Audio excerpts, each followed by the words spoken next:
got Kansas City heading over to Minnesota to take on the Vikings. Kansas City favored by 3.5. The over-under on this one, 52.5. Thoughts on this one?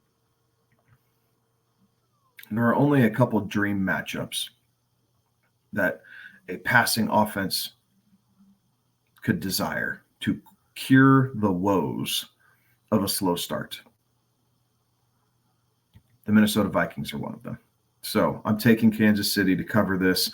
I'm taking the over. I think Kansas City gets right, starts to go ham, and this one's it could potentially be a shootout, right? Like you could see Kirk Cousins find a way to keep it close here a little bit with some of the chinks in the back end that Kansas City has. But Kansas City, ultimately, I think they win this game when it's all said and done with. Cover the spread, and I'm taking the over. Lots of points.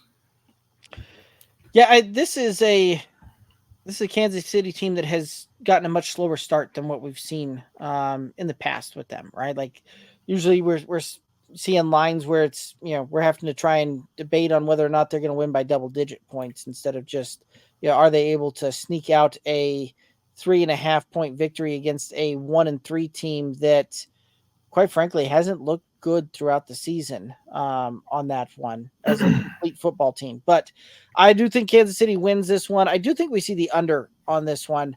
As much as Kansas City has had some of its, its kind of woes early on in the season from what we're comparatively used to seeing, Minnesota has also had a bunch of woes themselves there. So I do think we find a way to see this thing just come under. I'm not going to surprise me if we look up and we see this thing end up 28-24. Like that's kind of where I think that this one's going to come to play.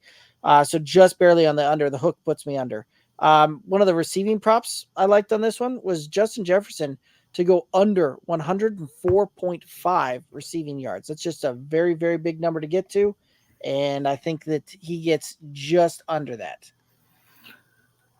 I'm going to take Cam Akers to go over 23.5 yards rushing. I think we're going to continue to see him involved in this offense.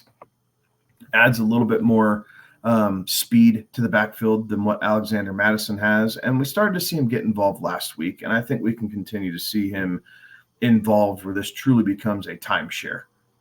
So sorry if you're a Madison owner. But I'm going to take Akers to go over 23.5. I just feel like that number for him and what is going to be going on in this game script, you'll see plenty of volume from him.